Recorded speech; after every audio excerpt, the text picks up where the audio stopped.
A little blurb about these PYTES batteries. They've got double redundancy in the BMS with military spec chips. So if part of the chip fails, the other chip has got a redundant portion added to it. Military spec BMS, great addition to any system and multi-protocol. I think these batteries are awesome, make for such an easy install. You cannot get it wrong. You keep orange to orange, black to black. These snap-in cables make things so easy, no need to get lugs and cables and all those things. And we do provide these cables, just need to ask for them. In this video I want to show you guys how to connect up these PYTES batteries. Now I'm only going to use one battery right now to make it simple. One battery and one, this is the Growatt 3000 ES, the US version. The ES, LVM ES 120 volt inverter, and show you how to connect this thing up. And then we're going to connect two inverters up and more batteries up as well. So I'm going to try and be as comprehensive as possible. Step number one is we're going to just remove, well, these PYTES batteries are 100 amp hours. They're 51 volts, so they are 5.1 kilowatt hours each. Now, if anything kills a lithium-ion battery is discharging it too hard and charging it too quickly. So if you've got an electric vehicle, to demonstrate this principle, if you had to go to a fast charging station, at first your battery will start, if your battery is very low in your electric vehicle, the charging will start very, very slowly until the battery reaches middle point of the charge. And at the middle point of the charge, that's when it will charge the quickest. And as it gets to the top of the charge rate, the system will slow the charge rate down and top off the battery. So it's very important also we don't over discharge and overcharge these batteries. I'm glad that they've used common sense and limited the charging and discharging current to 50 amps to lengthen lifespan. It's very easy to kill a lithium battery by getting too few batteries. Okay, so step number one is, well, before we even start step number one, what comes with these batteries are these two different connectors over here. These are for, this comes in a battery. This is to link multiple batteries together. It's click, click, click. It's pretty simple. There's a push button on the side over there. I'll show you on the red cable. If you click them in, you put them in like that. Then there's a little push button on the side that you use your thumb to put in and pull the cable off. Okay, and so it comes with these little links. It comes with one of these cables over here to link any new inverters, future inverters to each other, and it also comes with a little ground wire like that to be able to link all these batteries up together. Okay, things that are not included in here are the battery cables. So these are the long battery cables that come out and go to the inverter. You're going to have a set of red and black. Okay, and this is how we do it. So we've got this output of this inverter linked into this breaker. Nothing over there, just linked into this breaker. We always like using breakers, all right, to turn things off. Yes, there are breakers on these guys, but these are there to protect the battery. If you have 10 of these batteries all together, each supplying 50 amps, there's nothing to protect the cable. And that's what this circuit breaker is there for. Okay, so I've wired these into the bottom of this circuit breaker over here. This is 100 amp that I'm using. And I'm going to just simply push these cables in like that. Okay, I'm going to turn this switch off first of all. Plug that in. Now, by default, all of these switches are off. For Growatt, we're going to put dip switch number 3 on. And this is in the Appendix A, also on our website under the battery default. So Growatt, we're going to hit switch number 3 in the up position. And there's all the wiring diagrams if you want to make your own cables up. But this thing does multi-protocols and also does SMA right now too. So because we're connecting to a Growatt inverter, switch number 3 is up. Now, we could just simply throw our breaker, power this guy on if we don't want any communication at all. Power this guy on, hit the little switch button over there. It'll show us the state of charge. I've had this running all night long, so it's probably very, very low state of charge. Flip the breaker. You probably use your pre-charge resistor as well. turn this guy inverter on, and by default the battery type is set to AGM in this case. Okay, and we turn the inverter on down at the bottom there, and within a short amount of time it'll turn on and put out 120 volt AC for us, and no fuss at all. Okay, we can use, there we go, 120 volts. AGM battery type is pretty safe. It's not going to overcharge the battery. But now we have these this BMS port over here. So the only concern we have with this method, with the AGM battery style, is we're setting our charge amps to 60 amps. Now watch what happens to this when we plug the communication cable in. It goes down to 20 amps. And rightly so, because it only wants to charge each 100 amp hour battery at 20 amps. That is the safe charging method. In other words, if you've got a lithium battery pack, the safe charging time is about 5 hours, 4 to 5 hours. So a 100 amp hour battery pack charging at 20 amps is going to be fully charged in 5 hours. That's to prolong the lifespan. If you're going to set this thing to 60 amps, yes, it's going to work, but you're going to shorten the lifespan of your batteries. So it's working perfectly just like that. So here we've got our cable. You notice on the one side the Growatt cable that says hub on the one side, and on the other side, this is not a straight Ethernet cable. Okay, this cable, there's got some in the appendix A. It shows you there's some pairs that are swapped around. That goes into the battery. This goes into the battery because Growatt uses CAN bus. We're going to plug that into the CAN port over there. You see our state of charge is 3 LEDs. Then this over here would normally go into a hub. If we were going to connect more Growatt inverters together, we could use a CAN hub like that. But in this case, we don't need to. In fact, I'm going to show you how even not to use one of these if possible. And so we're just going to go ahead, that CAN hub away, and plug this guy straight into the Growatt, the port underneath where it says CAN. Right, CAN bus. You can see that. Hopefully my camera can focus on that CAN bus in there. And now we can program this inverter right now. So we go to setting number 5. Oh, by the way, if you wanted to do a factory reset on these Growatt units, you hold down the up and down buttons together. It asks you for a password. You put in the number 305. For any reason that your inverter won't invert, just put in 305. It says enter, reset, push it again,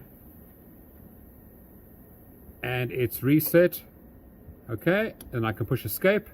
And now when I push enter, you'll notice that it used to be SOL, now it's UTL.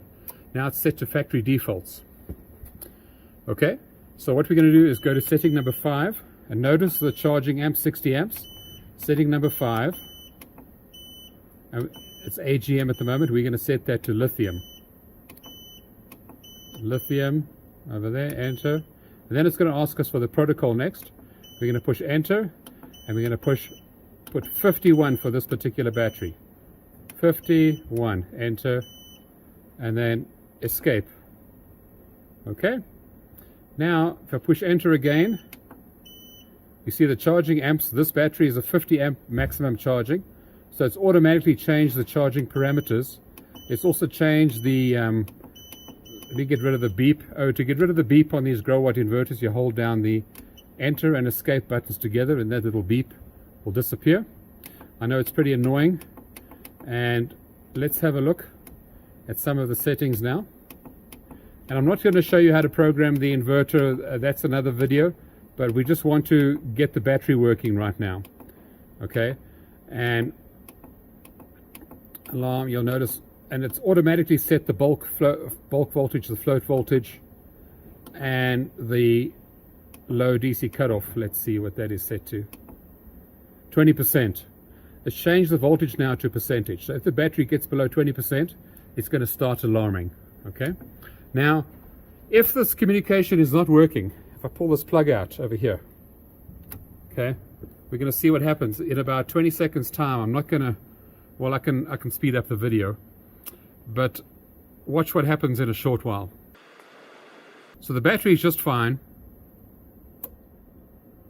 See that fault code 20 means the communication to the BMS is lost, and immediately it stops outputting 120 volts. Okay, so I'm going to plug this cable back in again into the CAN bus port over there, and within 20 seconds or so that fault will disappear, or even quicker in this time, and then the unit will output 120 volts again because all is well. Okay, very good. That's with one inverter and one battery. Bearing in mind this is only a 5 kilowatt hour battery, and that's a 3 kilowatt inverter. So if you had a 3 kilowatt load, full 3 kilowatt load, this battery would only last an hour and a half. Okay, but it's also limited to 50 amps output as well. So 50 amps times 48 volts is 2 kilowatts. So if you pull more than 2 kilowatts off a single battery, the battery is going to trip on overload. And so that's the reason for that. So now I'm going to add the second battery to one inverter. It's as simple as, well, we're going to shut the battery off first of all. Let's shut the inverter off to begin with. Turn the inverter off over there, and then just to be safe, I'm going to shut off the breaker as well. And there you go. We just remove these caps, and these click cables are amazing, just like that. And for the red to red, black to black. Okay, now link 0 port. Okay, now we're connecting two batteries together, what's going to happen is we're connecting link 0 port up to link 1 port. The battery with the link 0 port open is always the master. Okay, so what we're going to do is set, and another important thing is only the master inverter needs to be set to the Growatt protocol in this case. So I'm going to put that switch off as if it came out the box. I'm going to move this cable up to the CAN bus over there, and I'm going to turn this on and give it a little reset over there. Okay, you'll notice me connecting these two batteries together. There's an alarm state, so I must have done the order incorrectly, so I'm going to push that little reset button on one over there, and the reset button over there, and then we can do that one more time. Turn these on, and there we go. Now we should be good. Okay, just a little bit of on and off altogether. Start with the bottom and then the top. I'm going to hook up the second inverter. I've just already plugged in the cables there, male to male, female to female, or whatever, male to female, that was what I mean. So I'm going to have to run a separate set of these cables. It's always good to have a separate set of cables per inverter. You don't want all of that power running through one pair of cables, because I mean those inverters have the output now capacity of 6 kilowatts. 6,000 watts divided by 48 volts is roughly 120 amps. So these two batteries won't be able to supply that because they're only 50 amps each. But we don't want to make these cables get warm with 120 amps. Okay, so we've got our cables connected into the second breaker, which feeds that inverter over there. Let's turn the batteries off just to be good citizens, and plug these guys in.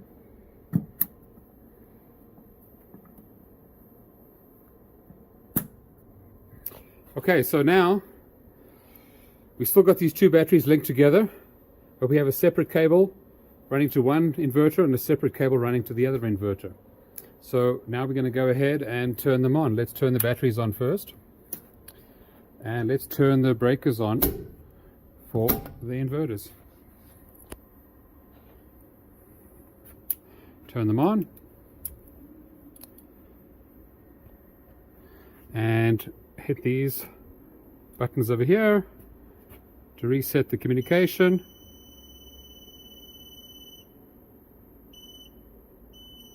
Okay, so immediately what you can see is mayhem. Okay, mayhem because we haven't configured anything. Okay, so these two inverters have not been configured for the output. So this one over here is set up as single. So I need to go to setting 23. That is set up as single. I'm going to set this to 2P0 and the other one to 2P2. The other one's already set up to 2P2 beforehand. So you'll notice that this one is pretty fine. It's communicating with the battery just fine. This guy is bleating, all right, because there's no communication cable in there. Okay, so all right, so that other battery squealing because of no communication. So all I'm going to take is my second cable, hub and battery. So hub goes to the inverter. I'm going to plug that into the CAN bus port over there and simply plug in the second cable to the CAN bus port over there. And even though that is not set to Growatt protocol, the master is set to Growatt protocol. And there we go, the alarm just disappeared and the outputs now is starting to come on. So there we go, we did not need to have one of these hubs. Cool, these batteries are amazing. So the problem would be if you had 3 inverters and 2 batteries, well, that'd be a problem immediately because you don't have enough batteries for your inverter and the capacity is too small for having a 9 kilowatt inverter, so that would be ludicrous. So if you had 3 batteries, you could have 3 cables, 1 to each inverter, but that still wouldn't be, in my eyes, enough batteries. So I'm going to do a quick reconfigure and reconfigure all these batteries over here to operate with those 2 inverters, and it's as easy. It's going to take me 30 seconds. Turn these guys off. Okay, then I'm going to turn these batteries off over here. And I'm going to connect these guys to the top.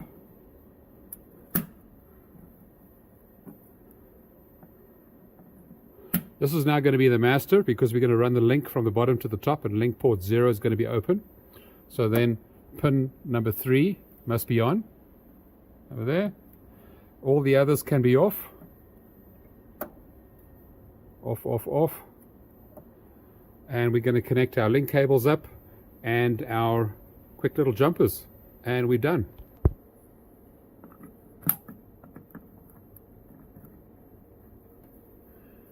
Make sure it has a little snap sound. No matter, these guys don't matter if the left goes to the right or the right goes to the left. It doesn't make any difference. Okay, so all the cables hooked up. We're trying to balance our battery too. We got this set of cables going to the one inverter and the bottom set of cables going to the other. You've seen Will Prowse's videos where all the cables are running in from the bottom, and this one's 100%, that one's 90%, 80%.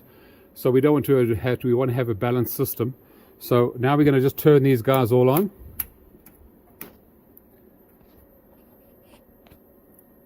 And hit the switch at the bottom. And you'll notice that'll start them all up. And there you have it. Now we can start our inverters up.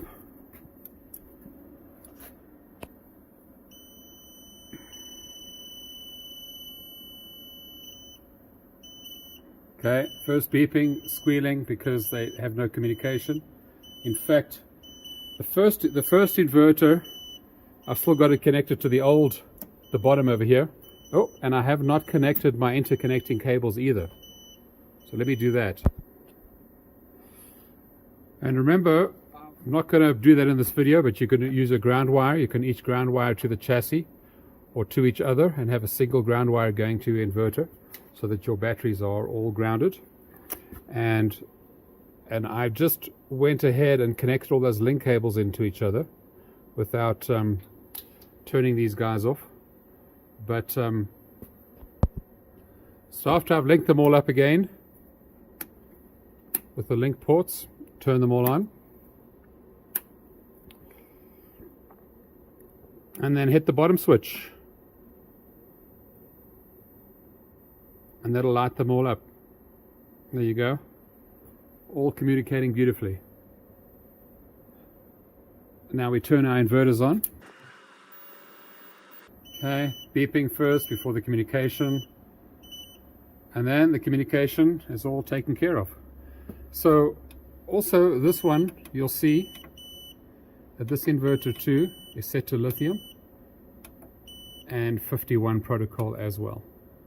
And let's have a look what the charging amps is going to be set to. 80 amps. Okay, so it already knows that's the maximum amps it can charge with. So there we go with the Growatt inverters with the PYTES batteries. Very simple. I know some guys like to use lots of fat cables. So let's say you got 2 pairs of these cables per inverter, no problem. So I could just take a second pair of cables, pull these links out, put the pair of cables in there, run them to the battery, and then from the battery run a link to keep the first half of the batteries in sync with the second half of the batteries. A quick note, if you wanted to make your own CAN bus cable and didn't want to buy one from me, that's fine. So you're just going to use pins 3 and 4 on the CAN bus on the battery. Okay, and then for your Growatt, those pins 3 is going to go to pin 4 and pin 4 is going to go to pin 5. And that's it, 2 wires.